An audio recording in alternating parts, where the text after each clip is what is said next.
Hey, in this video, we'll be continue our exploration on Fabric's low-code, no-code data integration workloads using Dataflow Gen2.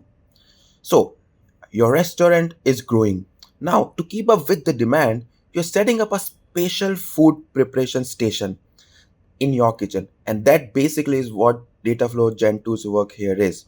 Think of it as a movable counter where you can wash, chop, and prep ingredients before they are brought out to the main kitchen, which is our lake house. What we'll be doing here is we'll be continuing and creating a new data flow using a sample database, applying some certain transformations, and then integrating it into further lake houses in the upcoming videos.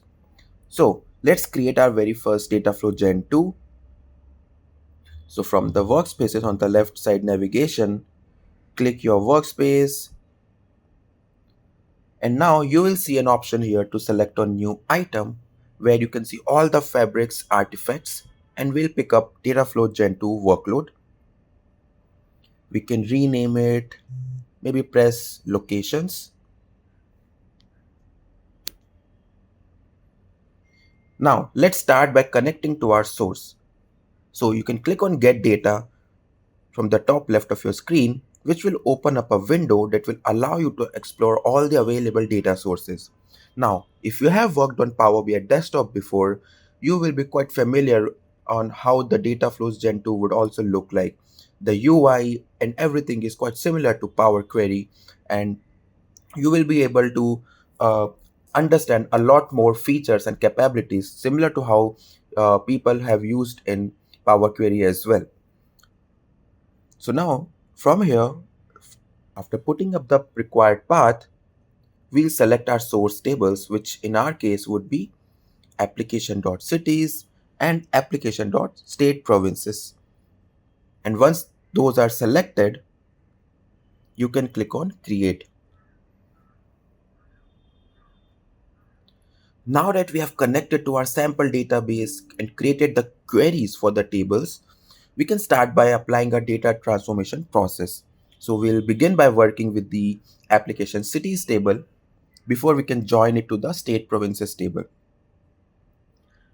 Now for that, what we have to do is let's only select some of the required columns which we need. So you can click on choose columns and uncheck the select all and only pick up city ID, city name, state province ID, and then click OK. Do make sure that we reorganize the columns so that we can shuffle the IDs to the beginning. There you go. It's also a very good practice to enhance the readability of the transformation steps. We can always rename their descriptions and give them more meaningful names here on the steps. So you can right click on each of these steps and rename them to give meaningful descriptions.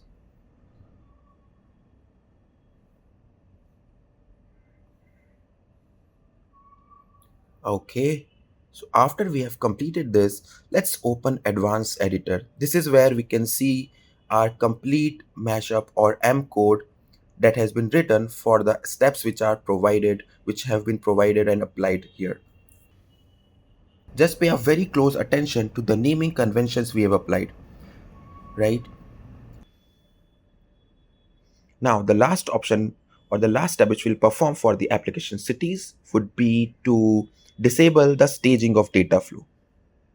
So you can right click on it and uncheck the enable staging. This basically means we do not want to stage this table and load this table in our data flow.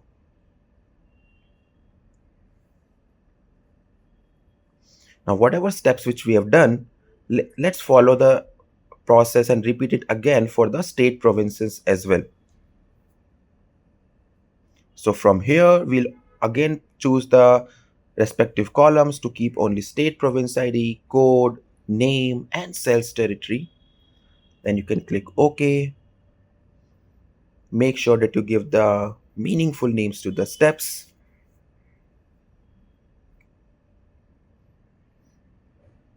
And in the end, we can disable the staging of data flow.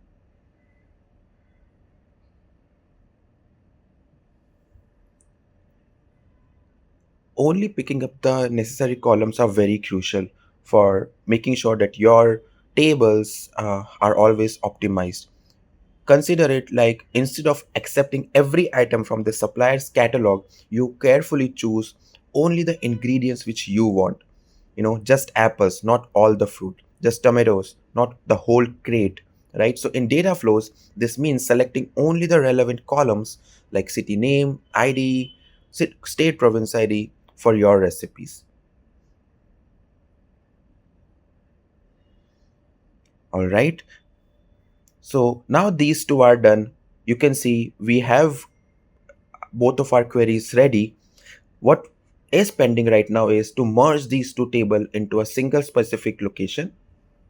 Alright, now that this is done, both of our queries are ready. In the next video, we'll check how we can merge these two tables into a single table, and there are multiple ways to achieve that. So let's continue our journey of making sure that our data flows Gen2 are ready with the right set of data, and let's meet in the next video. Thank you.